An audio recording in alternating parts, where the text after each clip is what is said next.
Assalamualaikum warahmatullahi wabarakatuh.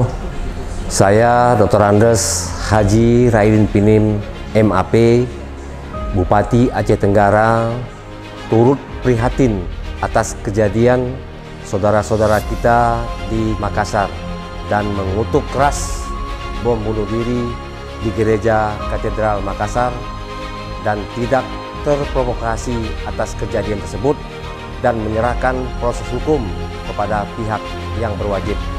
Mari masyarakat menjaga kerukunan umat beragama. Terima kasih. Wassalamualaikum warahmatullahi wabarakatuh.